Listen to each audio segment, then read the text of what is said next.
자, 다음은 제2편 부동산 강론 되겠습니다. 교재 페이지 수는 12페이지죠. 자, 제목을 보시면은 12페이지 제2편 부동산학 강론에서 제1장 부동산 경제론에서 9장 부동산 마케팅론까지 총 9개의 장으로서 구성이 되어 있습니다. 자, 이 파트가 뭐죠? 부동산 학개론에서 사실상 가장 중요한 파트가 된다라는 것이죠. 자, 일단 교재를 보시면서 제가 각 챕터당 출제 빈도수를 말씀드릴 테니까 여러분들 그 제목 옆에다가 몇 문제 출제 이렇게 적어 놓으시면 되겠습니다. 그 제1장 부동산 경제론은 4문제에서 5문제가 되겠습니다. 그 다음에 제2장 부동산 시장론은 1문제 내지 2문제 정도. 3장 입지론과 공간 구조론은 3문제 정도. 그 다음에 정책론은 4문제에서 5문제. 5장 부동산 투자론은 6문제 내외. 6문제나 7문제. 6장 부동산 금융론도 6, 7문제. 그 다음에 7장 이용론과 개발론인데 이것은 한 2문제 정도. 그 다음에 관리론 1문제, 그 다음에 마케팅론 1문제 되겠습니다. 따라서 이 편이 가장 중요한 파트가 되고, 그 다음에 1장 부동산 경제론과 또 4장 정책론, 5장 투자론, 6장 금융론 되겠죠. 이것이 주요한 파트가 됩니다. 많이 출제되는 것만큼 그만큼 좀 어렵다라는 이야기였죠. 그래서 여러분이 공부를 하실 때 이게 내한테는 너무 어렵다 라고 하는 부분이 있으면은 그 부분은 보류하고 그 다음에 진도가 나가면 됩니다. 그래서 점차 공부하면서 그 어려운 부분이 여러분들의 눈에 들어올 수 있기 때문에 처음 공부하는데 어려운 부분에서 부딪힐 때 벽에 부딪힐 때 갑갑하죠. 그것처럼 그렇게 느끼면 안 되니까 어려운 부분은 그냥 에이 더럽다 해서 피해서 돌아서 간다 라고 생각을 하시면 됩니다. 그래서 알만한 것들만 중심으로 정리를 하시고, 그 다음에 제가 이제 강의할 때 이 부분은 어려워도 해야 된다 라고 한다든지, 또 이 부분은 중요하기 때문에 반드시 해야 된다, 그런 것을 표시해 놓고, 그래서 나중에 2개월이나 3개월이나 5개월 정도 지났을 때 그 순간 언젠가 이해가 될 수 있습니다. 그러다가 이제 시험 때가 다 왔는데 그때까지도 이해가 안 되면은 포기하면 됩니다. 자, 전체 40문제 중에서 40문제 다 득점할 필요가 없습니다. 30문제만 득점해도 아주 훌륭한 거예요. 아주 뛰어난 거라고 학교론에서는. 그래서 제 말을 꼭 명심하시기 바랍니다. 내가 전부 다 알아야 된다. 이렇게 하면 안 됩니다. 합격할 정도만 알아도 좋겠다. 이런 마음 자세가 필요하죠. 그러면 제가 강의할 때, 이 정도는 알아야 된다. 이 부분은 중요하다. 나중에 이제 여러분이 그것을 중심으로 계속 반복 학습을 하시면 된다는 이야기입니다. 되죠? 네. 자, 그러면은 교재 14페이지 제1장 부동산 경제론 되어 있습니다. 1편 제1장. 예.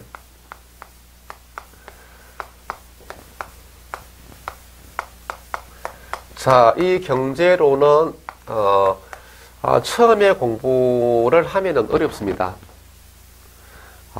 그런데 어느 정도 단계가 지나면은 쉬운 파트가 요 파트가 됩니다. 그러니까 처음에는 다소 어려워도 잘 견디시면은 어느 순간에 이게 이구나, 정말 쉽구나라고 느끼게 됩니다. 거기까지 약간의 지적 고통, 여러분이 제가 가끔씩 쓰는 말인데 지적 고통을 느낄 수가 있습니다. 가벼운 것이기 때문에, 그래서 이 정도 고통은 느껴봐야 이게 중개사가 되는 길이구나 라고 또 이제 나름대로의 자부심을 또 느낄 수가 있습니다. 그러니까 그렇게 어렵진 않는데 그래도 이제 약간은 어려울 수 있습니다. 그래서 근데 어느 그 레벨을 지나게 되면은 이와 관계되는 문제 거의 모두 득점할 수 있습니다. 아까 말씀드렸죠. 자, 여기서 4문제나 5문제 정도가 출제되는데 그 중에서 계산 문제가 2문제 있습니다.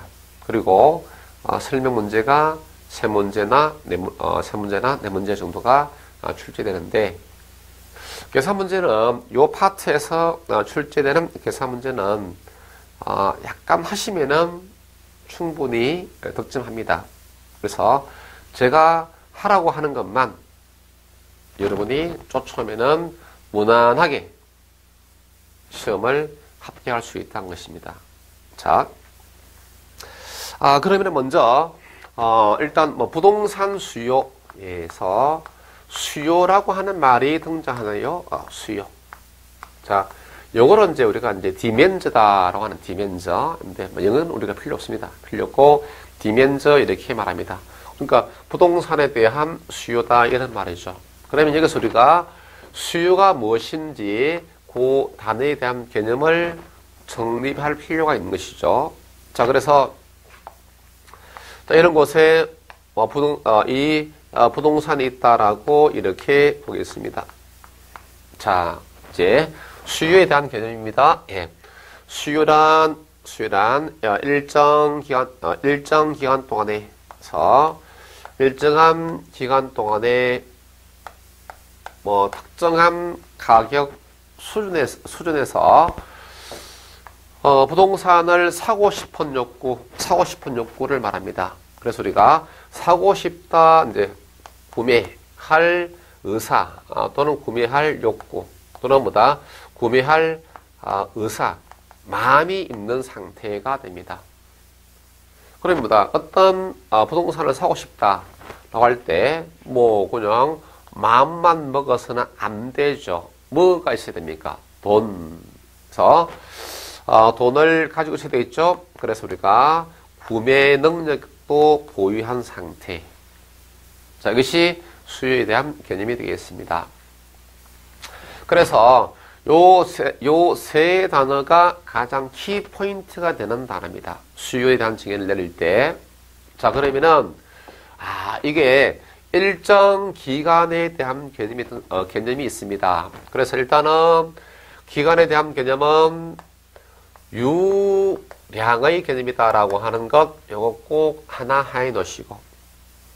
그래서 수요는 유량의 개념이지 저량의 개념이 아니다. 아주 중요한 거 반드시 알아야 됩니다. 여러분들 이름은 몰라도 수요는 유량의 개념이다라고 하는 것 무조건 알아야 됩니다. 조금 이따가 다시 한번 설명하죠. 그 다음에 내가 사고 싶은 욕구, 사고 싶은 의사가 있는 상태. 아니, 이 말은 뭐다? 내가 사고 싶다, 살 의사가 있다 라고 하는 것이기 때문에 그 부동산을 샀다, 백화점 윈도우에 걸쳐가 있는 옷을 샀다, 매입했다, 구매했다, 요게 아니죠. 사고 싶은 상태, 사고 싶은 의사가 있는 상태죠. 아직까지 사기 이전의 상태를 말합니다. 만약에 내가 마음에 드는 물건이 있다, 그것을 샀다. 산 것은 경제학적으로 수요가 아니고 매수죠, 매수. 자, 내가 어떤 제품을 샀습니다. 매수죠, 매수. 영어로는 우리가 영어는 할 필요 없습니다. 이건 이제 바잉이다라고 말합니다. 아까 수요는 영어는 할 필요 없습니다. 영어로 이제 demand 이렇게 말합니다. 다르죠, 그러니까. 됐습니까? 내가 돈을 줬다 샀다 그런 바잉 매수가 되고 사고 싶은 욕구가 있는 상태가 수요. 그래서 사기 이전 상태니까 사전적 개념이다라고 이렇게 이야기를 하죠. 됐습니까? 왜 사전이냐? 사기 이전 상태다 이 말입니다. 자, 그 다음에 살 능력도 갖추고 있어야 됩니다. 마음만 사고 싶다 라고 해서는 안 되겠죠. 살 능력도 있어야 됩니다. 쉽게 말해서 돈을 가지고 있는 상태. 그래서 이것을 우리가 살 능력까지 겸비했다. 그래서 우리가 유효, 수요 이렇게 말합니다. 유효. 되겠죠? 그래서 요 세 가지 개념이 가장 중요하다라는 정도. 기초 과정에서는 입문 과정에서는 그렇게 하시고, 자, 그 다음에 15페이지에 가서 자, 맨 위에 보충 자료 보니까 중요합니다. 보충 자료. 저량 변수와 유량 변수죠. 요거 자주 출제됩니다. 자, 저량이라고 하는 개념. 저량과 그 다음에 유량에 대한 개념. 요거 자주 비교하는 것이죠. 자주 출제가 됩니다. 무조건 알아야 됩니다. 되겠습니까? 자, 예를 들어서 이렇게 해보겠습니다. 여기에 저수지가 있습니다. 되겠습니까? 그러면은 이제 예를 들어서 자, 2014년도 1월 1일자에 이 저수지에 고여있는 물을 측정해 봤더니 그냥 편의상 1만 톤의 물이 저장되어 있다라는 이야기입니다. 자, 그런데 예를 들어서 2014년도 자, 12월 31일자에 이 저수지에 저장되어 있는 물을 측정해 봤더니 이 물이 자, 15,000톤이 되었습니다. 자, 그러면은 1년 동안에 얼마만한 물이 이렇게 더 늘었습니까? 1월 1일자에 1만 톤, 12월 달에 15,000톤. 얼마나 더 늘었다? 5,000톤만큼 더 늘었다는 이야기입니다. 그 이야기는 우리가 그냥 이렇게 보시죠.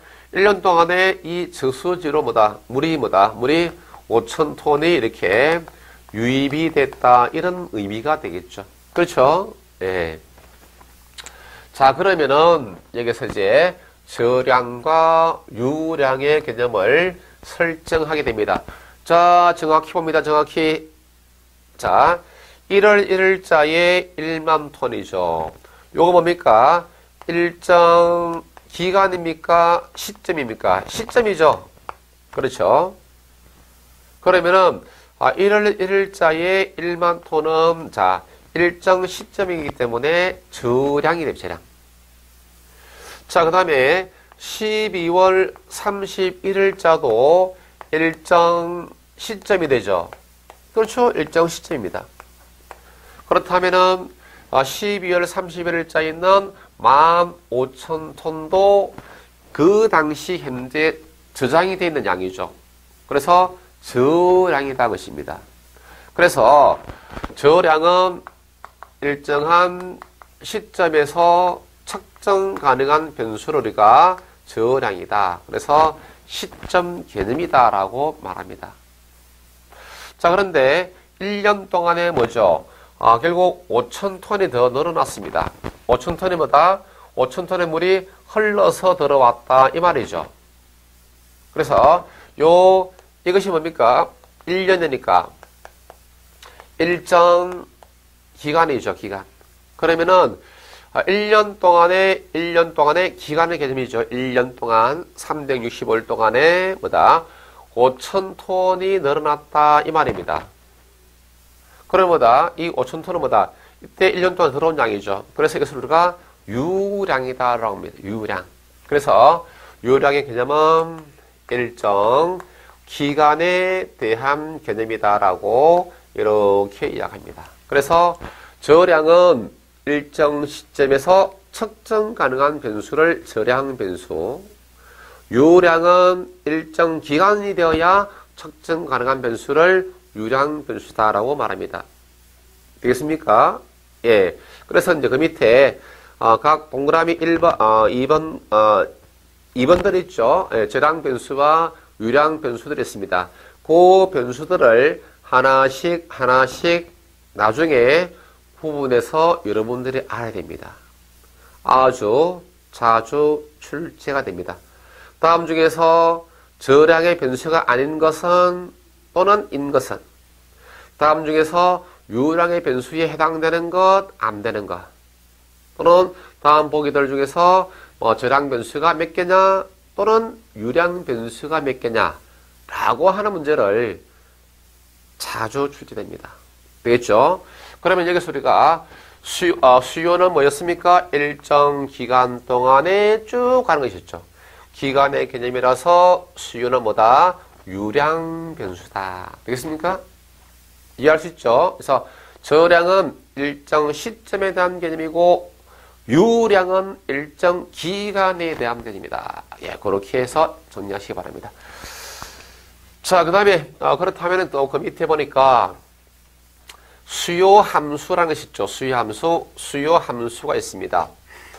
자, 이러한 뭐다? 수요는 뭐 이러한 개념을 가지고 있는데, 자, 여기 보니까 수요 함수라는 것이 있습니다. 수요 함수. 함수가 뭐냐? 뭐 어떤 변수들과 변수들의 관계를 나타내는 것을 우리가 함수 말합니다. 자, 그러면 우리가 예를 들어서 수요량이죠. 수요량이 있습니다. 뭐 우리가 구체적으로 우리가 볼까요? 그냥 예를 들어서 아파트의 수요량이다라고 해보자. 자, 일단 수요량에 대한 기호는 뭐다? 기호는 QD로서 표시합니다. 이것이 기호가 중요한 것이 아니고, 그래도 우리가 수요량의 기호는 QD로 씁니다. 자, D는 아까 여기서 수요는 뭐다? 영어로 디멘즈 했습니다. 요게 이제 D, 요 D자를 이렇게 아래 첨자로 가져온 겁니다. 그래서 요게 이제 수요를 의미하고, 그 다음에 Q는 영어로 우리가 퀀티티입니다. 퀀티티. 그건 이제 양을 나타내는 수량, 양을 나타냅니다. 그래서 수요량이다라고 합니다. 그러면은 아파트의 수요량입니다. 아파트의 수요량에 영향을 주는 변수들. 그 변수들 중에 뭐다? 아니, 가장 기본적으로 뭡니까? 아파트의 가격이다. 가격이 있겠죠? 예. 그 다음에 또, 그 지역의 인구수다. 또, 소득의 수준이다. 또는 우리가 아파트 말고 다른 것입니다. 다른 재화의 가격 또한 영향을 줍니다. 예를 들어서 내가 사는 지역에 빌라의 가격이 아파트 수요량에 영향을 줄 수가 있습니다. 또는 오피스텔 가격이 아파트 수요량에 영향을 줄 수 있는 것이죠. 그래서 이게 이제 다른 재화의 가격. 그 다음에 정부의 정책이라든지 또는 이자율이라든지 이거 외에도 대단히 많겠습니다. 아시죠? 그래서 이런 것들의 관계를 나타내는 것을 우리가 수요 함수다라고 이렇게 말합니다. 되겠습니까? 수요량에 영향을 주는 변수들은 대단히 많다. 됐습니까? 예. 하나씩 암기할 필요는 없죠. 우리가 어느 정도 상식적인 선에서 충분히 이해가 가능한 부분들이죠. 자, 그런데 이러한 많은 변수들이 있는데 그 중에서 가만히 보니까 가장 중요한 변수가 뭘까? 눈치껏 하자면은 맨 첫 번째 썼던 요거. 아파트의 가격이 가장 중요하다라 이야기죠. 그래서 경제학자들이 가격과 수요량 간에 가만히 살펴보니까 어떤 법칙성이 있더라. 이른바 수요 법칙이죠. 자, 그 밑에 수요 법칙. 자, 수요 법칙이 이렇게 등장하게 됩니다. 예를 들어서 이렇게 변하더라. 아파트 가격이 올라가니까 비싸지니까 상승하니까 여러분들보다 값이 비싸지면은 사고 싶은 욕구가 늘어나겠습니까? 줄어들겠습니까? 예, 줄어들죠. 반대로 값이 떨어지면은 와 싸다 늘어나겠죠. 그래서 수요 법칙이란 당해 재화의 가격과 당해 재화의 수요량이 같은 방향입니까? 반대입니까? 반대죠, 반대. 값이 오르니까 수요량이 줄고 내리니까 늘어나더라 뜻이죠. 그래서 이러한 반비례 관계 이런 것은 이제 서로 반대 방향으로 움직인다 할 때 우리가 서로 반비례하는 관계에 있다라고 이렇게 말합니다. 되겠죠? 자, 이게 수요 법칙이 됩니다. 자, 그 다음에 수요 곡선이 있죠. 수요 곡선. 자, 수요 곡선이 있는데 자, 요 지금 하고 있는 개념들이 아주 중요합니다. 자, 수요 곡선이 있습니다. 자, 요 수요 곡선을 그릴 때, 자, 이러한 좌표축을 설정하게 됩니다. 자, 이것을 우리가 원점이다라고 원점. 그 다음에, 자, 요 세로축 있죠. 세로축 우리가 가격축으로 잡습니다. 영어로 이제 우리가 P다라는 말을 씁니다. P는 우리가 뭐다? 프라이스, 가격. 자, 그 다음에 요 가로축이 있죠. 행축. 이것을 수요 곡선이기 때문에 수요량의 축으로 이렇게 삼습니다. 되겠습니까? 그래서 결국 수요 곡선은 당해 재화의 가격과 당해 재화의 수요량의 관계를 나타내는 곡선이다. 자, 그런데 조금 전에 우리가 수요 법칙에서 보니까 가격과 수요량이 반대 방향으로 움직이더라. 그래서 상호 반비례하더라 라고 했습니다. 그러면은 반비례하는 곡선들은 뭐다? 대개는 이렇게 됩니다. 예, 오른쪽 아래 우하향으로 이렇게 내려갑니다. 자, 그 과정을 한번 제가 여러분들에게 설명해 보겠습니다. 저 아파트 가격이 뭐다? 단위 면적당 100만원 할 때 수요량이 1000이었다라고 합시다. 가격이 뭐다? 100만원에서 200으로 이렇게 오르니까 뭐다? 수요량은 뭐다? 이때 800으로 줄더라. 예를 들어서. 수요 법칙에 따라서, 그렇죠? 가격이 상승하니까 수요량은 줄어들더라는 이야기입니다. 자, 그 다음에 또 300으로 오르니까 또 줄더라라는 이야기죠. 보니까 500으로 줄더라, 또 줄더라는 이야기죠. 되겠습니까? 자, 그래서 이러한 점들을 쭉 연결을 해봤더니 이렇게 되더라는 이야기. 이것이 뭐다? 이것이 수요 곡선의 형태가 되는 것이죠. 그래서 수요 곡선은 뭐다? 우하향, 오른쪽 아래로 향한다. 오른쪽 아래로 향한다 이거죠. 오른쪽 아래, 오른쪽 아래로. 되겠습니까? 그래서 반비례하는 곡선들은 뭐다? 모두가 이런 형태를 다 가지고 있는 것이죠. 그래서 여기서는 우리가 수요 곡선의 모양을 알자. 우상향이다, 우하향이다, 우하향이다 한 것이죠. 오른쪽 아래로 향한다라고 이렇게 말합니다. 자, 그런 이야기를 15페이지 아래쪽, 그래서 16페이지 위에까지 이렇게 이야기합니다. 예. 그 다음에, 자, 16페이지 가니까, 자, 수요량이죠. 수요량의 변화가 있고, 그 다음에, 수요의 변화가 있습니다. 자, 그래서, 여기는, 자, 수요량의 변화, 수요의 변화 있죠.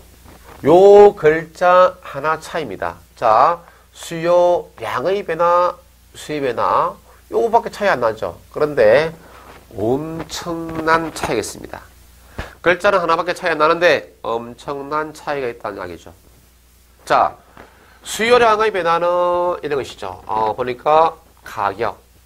그래서 이렇게 말합니다. 예. 당해 재화.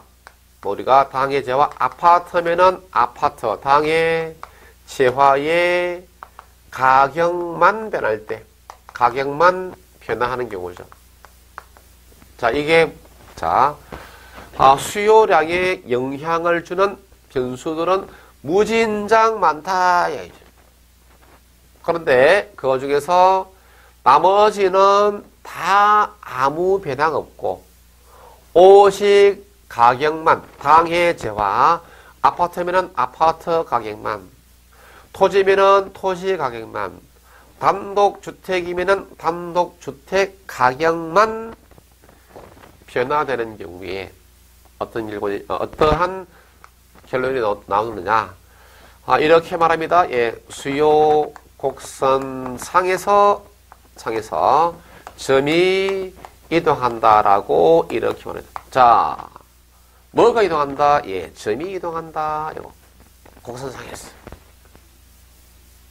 자, 저기에서 그림 그렸습니다. 요 그림을 그대로 가져오겠습니다. 예. 자, 이렇게 됐을 때, 자, 이것이 단위 면적당 100일 때 1000이었다. 그 다음에 200일 때 이것이 보니까 800이었다. 그 다음에 300일 때 보니까 이것이 500이었다라고 합시다. 자, 만약에 이런 이야기죠. 가격이 200에서 300으로 오르니까 200일 때 요 점인데 요 곡선상을 따라가면서 이렇게 이동하더라. 뭐다? 수요량의 변화. 가격이 200에서 100으로 이렇게 떨어지니까 요 곡선상을 따라가면서 요렇게 이동하더라. 뭐다? 수요량의 변화.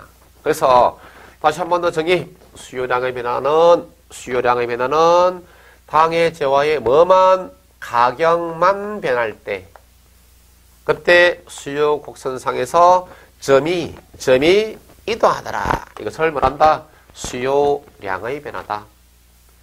자, 그러면은 여기서 우리가 수요 변화다라고 하는 것은 자, 수요량의 변화는 뭐다? 가격만 변화하는 경우인데 수요 변화는 자, 당해 재화 가격 외에 당해 재화의 가격 외에 가격 이거 말고 이 외의 다른 수요 요인이 변화하는 경우입니다. 되죠? 자, 여기 보니까 아까 이것이 뭐였습니까? 수요량에 영향을 주는 많은 변수들이다. 그런데 요 아파트였죠. 아파트 수요량에서 아파트 가격 빼고 나머지 인구가 변했다. 소득이 변했다. 또 다른 재화가격이 변했다. 이럴 때. 그러니까 당해 재화의 가격 말고 이외에 다른 수요 요인이 변화될 때입니다. 자, 되겠습니까? 자, 이렇게 됐을 때 결과 수요 곡선 자체가 이동한다라고 합니다. 곡선 자체가 이동한다. 곡선 자체. 수요량의 변화에서는 뭐다? 점이 이동한다. 수요 변화에서는 곡선 자체가 이동한다. 이야기죠. 자, 그래서 이렇게 보겠습니다. 여기서 자, 만약에 자, 이게 다 할까요? 뭐 어쩔 수 없다. 자, 이렇게 된 상태였습니다. 자, 왼쪽 그림을 그대로 이렇게 가져오겠습니다. 자, 이것이 200만원, 그 다음에 800이다. 그 다음에 300이다. 자, 만약에, 자, 이 중에서 뭐다? 인구수 할까? 인구수? 예. 만약에 이 지역에 인구수가 증가합니다. 인구수가 증가하면은, 자, 수요가 늘겠습니까? 줄겠습니까? 늘어나겠죠. 자, 그래서 인구수가 증가하는데 수요가 늘어납니다. 근데 이 상태에서 가격은 현재 아무 변화가 없습니다. 200일 때 수요량이 800이었습니다. 인구수가 늘어나서 1000이 되었다고 칩시다. 그러면 가격은 아무 변화가 없는 가운데 수요가 늘었습니다. 그러면 이렇게 이동하죠. 즉, 이 점이 이렇게 이동했다는 것입니다. 그래서 모든 가격 수준에서 이 수요곡선을 이렇게 오른쪽으로 나란히 이동시키면 됩니다. 자, 그러니까 곡선 자체가 이동했죠. 이것을 말한다? 수요의 변화다. 자, 이제 반대로 인구수가 감소했습니다. 감소했는데 가격은 아무 변화가 없습니다. 자, 그러면서 800에서 500으로 줄었다. 가격 변화가 없다. 그러면 요점이 뭐다? 이렇게 곡선 바깥으로 이동하겠죠. 그러면은 모든 가격 수준에서 그대로 나란히 걷습니다. 그래 보니까 이 곡선이 왼쪽으로 이동했네. 이것을 말한다? 수요의 변화다. 그래서 이렇게 하죠. 수요 증가 시 수요 곡선은 우측으로 이동하고, 수요 감소 시 수요 곡선은 좌측으로 이동한다. 좌측으로. 왼쪽으로 이동한다. 아시죠? 이것이 수요의 변화다. 아시겠죠? 그래서 여기서는 수요량의 변화와 수요 변화를 갖다가 구분하시라는 이야기죠. 그러니까 수요 증가 시 수요 곡선은 오른쪽으로 이동하고, 수요 감소 시 수요 곡선은 좌측 왼쪽으로 이동한다. 되겠습니까? 예, 이렇게 해서 구분 꼭 해야 됩니다. 예. 자, 그런 이야기를 갖다가 16페이지에서 하고 있습니다. 자, 그 다음에 17페이지 가면은 부동산 수요의 결정 요인이 있습니다. 자, 일단은 이 요인들은 여러분이 일단은 한 번을 읽어보시고, 자, 이 부분은 우리가 지금 입문 과정에서 이야기하면은 쉬운 부분이 있는데, 쉬운 부분은 뭐다? 일단은 이 부분은 여러분들이 나중에 기본 이론 파트에서 다시 한번 정립이 되도록 그렇게 하겠습니다.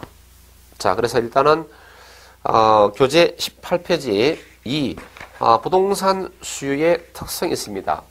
자, 다른 재화, 제품과 다르게 부동산만이 가지고 있는 일반적 특성들입니다. 자, 동그라미 1번 18페이지. 자, 부동산은 일반 재화에 비해서 고가품이다. 비싸다는 이야기죠. 그렇죠. 부동산 수천만 원, 수억, 수십억 이상 하죠. 이런 분필보다 100원짜리하고는 다르다는 이야기죠. 그렇죠. 아주 고가품이므로 구매 자금을 축적하는데, 돈을 모으는데, 부동산 살 돈을 모으는데 오랜 시간이 소요된다. 그래서 시장 참여가 자유롭지 못하고 유효 수요자로 참여가 제한된다. 아까 여기서 우리가 유효수요. 유효수요는 뭐였습니까? 살 의사뿐 아니라 살 능력도 가지고 있는 수요가 유효수요였죠. 그러니까 살 수 있는 능력을 가진 사람으로 수요가 한정되어진다는 이야기죠. 워낙 비싸기 때문에. 자, 두 번째. 자, 수요 주체와 부동산의 종류에 따라서 각각 다르다. 이거는 우리가 얘기죠. 주거용 부동산에 대한 수요는 주거지역에서 많을 것이고, 상업용 부동산에 대한 수요는 상업지역에 많겠죠. 예를 들어서 종로 한복판, 강남 한복판에는 상업지역이죠. 그러면 종로 한복판에는 주거용 부동산 수요가 많겠습니까? 아니면은 상업용 부동산의 수요가 많겠습니까? 그렇죠. 상업용 부동산의 수요가 많다. 그러니까 수요는 부동산의 종류에 따라서 각각 다르게 나타나더라. 당연한 이야기죠. 그 다음에 세 번째, 아주 복잡하고 전문적인 분석이 필요합니다. 길을 지나가다가 목이 마르다. 자, 제주도 삼다수, 제가 원래 삼다수를 그냥 850원 편의점에서 자주 마십니다. 목이 마르니까. 자, 850원 뭡니까? 쉽게 살 수 있죠. 뭐 삼다수 살까, 제주도 살까, 그럼 뭐 백두산도 있죠. 상수 중에. 또는 강원도 평창수도 있습니다. 에이, 있는 대로 손에 골라서 가죠, 손이. 별 생각 없이 산다는 이야기죠. 왜? 싸서 850원 밖에 안 하니까. 그런데 부동산은 수억 이상이죠. 비싸죠. 그러니까 저거 마음에 든다 사자 이거 아니죠. 복잡하고 전문적인 분석을 하게 됩니다.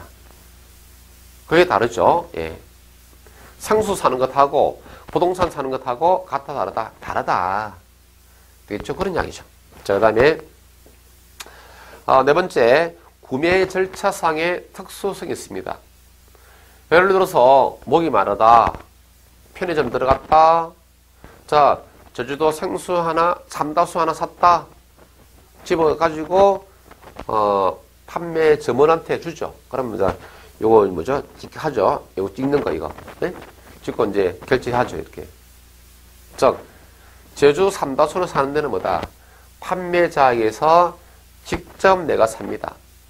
그런데 여러분들이 부동산을 살 때 집주인으로부터 직접 삽니까? 아니면은 누구를 통해서?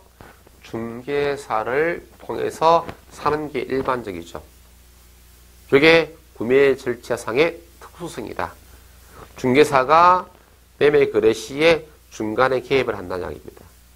즉, 매도자, 판매자로부터 직접 사지 않고 중개사를 통해서 산다는 이야기죠. 이게 4번이다냐. 그 다음에 이제 자, 부동산 수요의 가격 탄력성이 있는데, 부동산 수요는 일반 재화에 비해서 이런가? 일반 재화에 비해서 수요가 비탄력적이다. 그 이유는 역시 워낙 비싸기 때문에.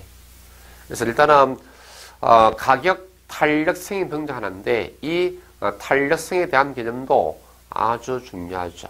일단은 수요 특성은 이렇게 정리하시고, 자, 19페이지 가면은 뭐다?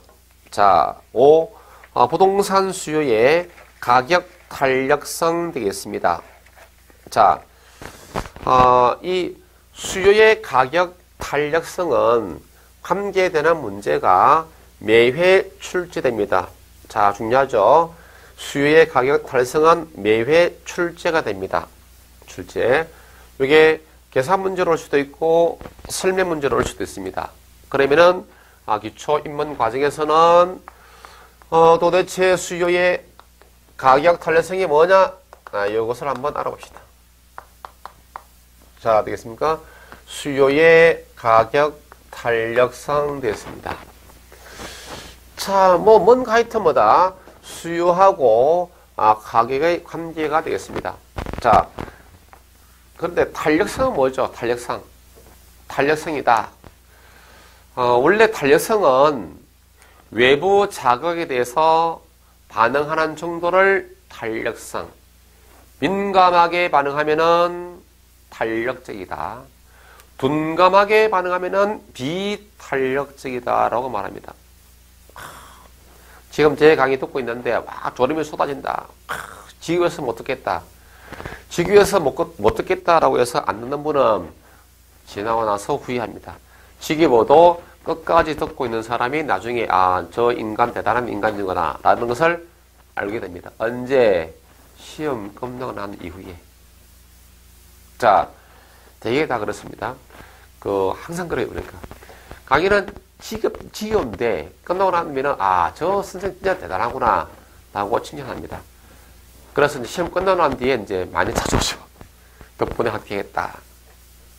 많이 찾아옵니다, 실제로. 이렇게 선물 들고 오죠. 저는 개인적으로 선물보다는 뭐다? 현금 지상주의자, 돈을 밝히는 사람. 밝히게 되었습니다. 원래는 과거에는 그런 사람 아니었는데, 그러니까 농담이고. 자, 한참 졸고 있는 분 있죠. 자, 이렇습니다. 이래서서 바늘을 하나 찾아야 된다. 바늘. 찾았습니까? 바늘 가지고 자, 손등을 한번 이렇게 살짝 이렇게 찔러봅니다. 찔렀습니까? 아프죠. 자, 어떤 이야기냐?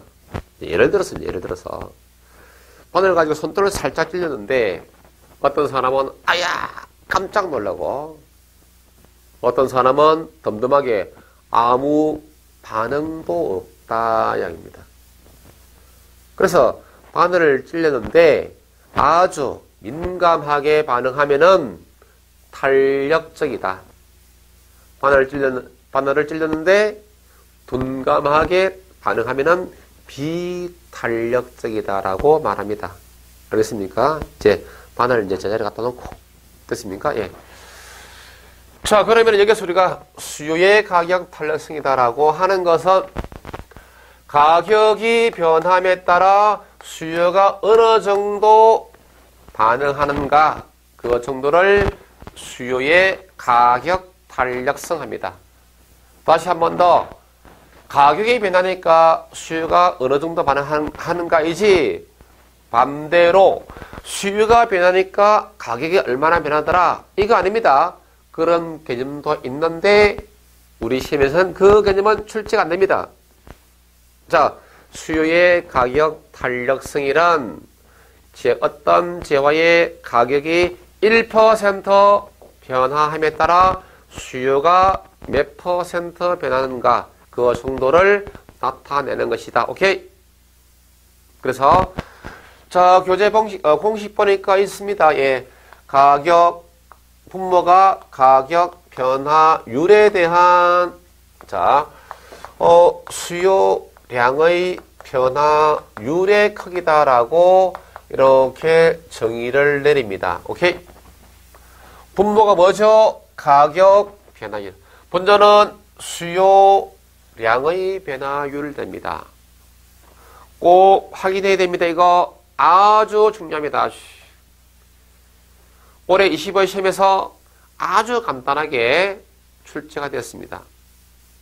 자, 아파트 가격이 5% 상승함에 따라서 아파트의 수요량이 10% 줄었다. 아파트 수요의 가격 탄력성은 얼마인가? 5분의 12가 되는 거지. 아주 간단하죠. 자, 그래서 자, 가격 변화율에 대한 수요량의 변화율이다. 자, 가격이 상승하면은 수요 법칙에 따라서 수요량은 증가한다, 감소한다? 감소하죠. 가격이 하락하면은 수요량은 어떻게 합니까? 늘어나죠. 증가하죠. 그래서 보면은 가격의 변화 방향과 수요량의 변화 방향이 같은 방향, 반대 방향, 반대 방향이다. 이 반대 방향인 것을 나눴기 때문에 이 값은 원래 마이너스가 되는데 가격 탄력성은 그 값만 크기만을 갖다가 알면 되기 때문에 절대값의 기호를 붙이게 됩니다. 즉 여러분들이 마이너스를 안 붙여도 된다는 이야기죠. 그래서 이런 결과 자, 분모하고 가격 변화율과 수요량의 변화율이 같다는 것입니다. 예를 들어서 가격이 10% 오르니까 수요량이 10%가 줄더라 이야기죠. 그래서 그럼 이러죠. 그렇죠? 이것을 우리가 단위 탄력적, 자, 이거는 용어 정의. 수요가 단위 탄력적이라는 것은 수요의 가격 탄력성이 얼마다, 얼마 이를 말한다. 되겠습니까? 예. 자, 그 다음에 예를 들어서 또 가격이 10% 오르니까 수요량이 20%나 줄어드네. 10분의 20이니까 2가 되죠. 예를 들어서 그러면은 1보다 큽니다. 예를 들어서 탄력적이다라고 말합니다. 이제 반대로 가격이 10% 오르니까 수요량은 5%가 줄더라는 이야기입니다. 예를 들어서 그러면 10분의 5는 뭐다? 0.5입니다. 0.5는 1보다 작죠. 1보다 작으면은 비탄력적이다라고 이렇게 말합니다. 자, 그런데 예를 들어서 가격이 10% 올랐는데도 불구하고 수요량은 아무 변화가 없더라. 0이 들어간 것입니다. 이거 값이 뭐죠? 0이죠, 0. 이럴 때 우리가 완전히 비탄력적이다라고 이렇게 말한다. 완전 비탄력. 바늘을 콕콕 찔리는데 뭐다? 뭐 아무 반응 없다는 것입니다. 그건 완전 비탄력. 자, 이제 또 자, 위에다 어쩔 수 없네요. 보니까 자, 가격이 10% 올랐는데 수요량이 무한대로 변하더라. 줄어들더라는 얘기죠. 자, 이게 변화량이 변화율입니다. 이게 뭐다? 무한대입니다. 무한대. 이런 경우 우리가 완전 탄력적이다라고 이렇게 말합니다. 되겠습니까? 자, 그래서 정리합시다. 자, 수요의 가격 탈성이 이를 때를 단위 탄력적, 1보다 큰 경우를 탄력적, 1보다 작은 경우를 비탄력적, 0이 되면은 완전 비탄력적, 무한될 때를 완전 탄력적 이렇게 말합니다. 용어 정리 됐죠? 자, 이렇게 정리를 하시고, 자, 그게 이제 13페이지, 19페이지죠. 예, 표로서 정리를 하고 있습니다. 자, 그 다음에 거기에 갈로 2번 보니까 수요의 탄력성에 영향을 미치는 요인이 있죠. 자, 그 아주 중요합니다.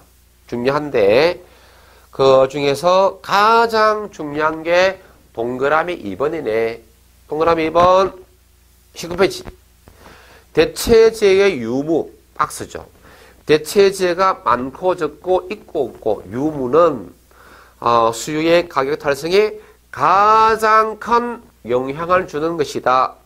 그래서 대체제가 많을수록 탄력적, 적을수록 비탄력적. 자, 다시 한 번 더. 대체제가 많을수록 탄력적, 적을수록 비탄력적. 자, 그러면 여기서 우리가 이제 그 말의 뜻은 이런 뜻이 됩니다. 자, 우리가 뭐 실제 생활에서 라면이 있죠. 라면, 신라면이다. 그 다음에 또, 라면 종류 많죠. 김치 라면이다. 또, 많죠. 예. 오뚜기 라면이다. 너구리, 너구리. 자, 아주 라면 종류가 많습니다. 자, 그런데, 맛도 비슷하고, 가격도 비슷합니다. 그냥 예를 들었습니다. 1,000원, 1,000원이다. 라고 합시다. 아주 종류 많죠. 자, 그러면입니다.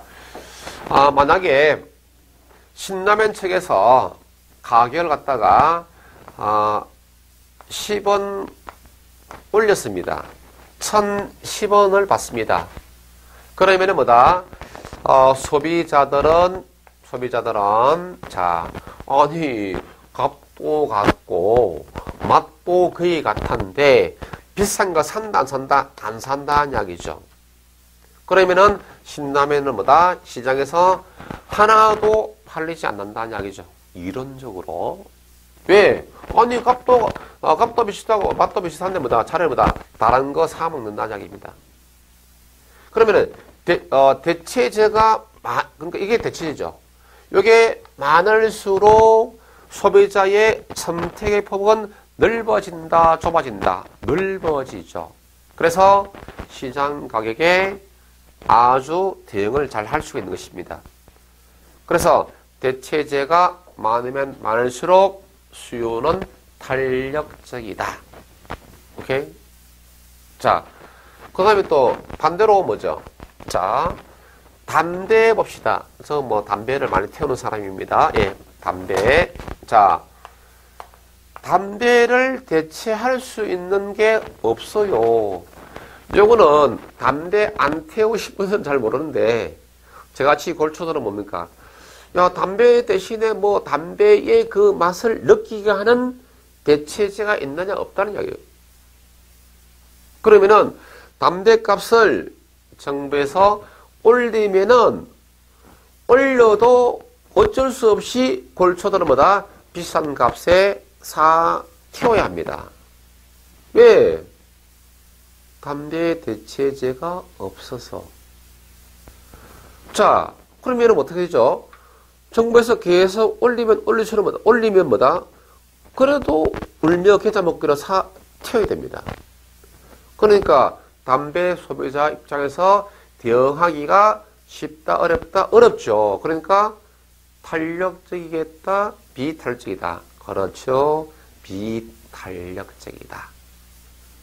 그래서 대체제가 많을수록 탄력적, 대체제가 적을수록 비탄력적. 오케이? 그렇게 가는 거예요. 됐죠? 예. 자, 이 시간에는 여기까지 정리하고 가겠습니다.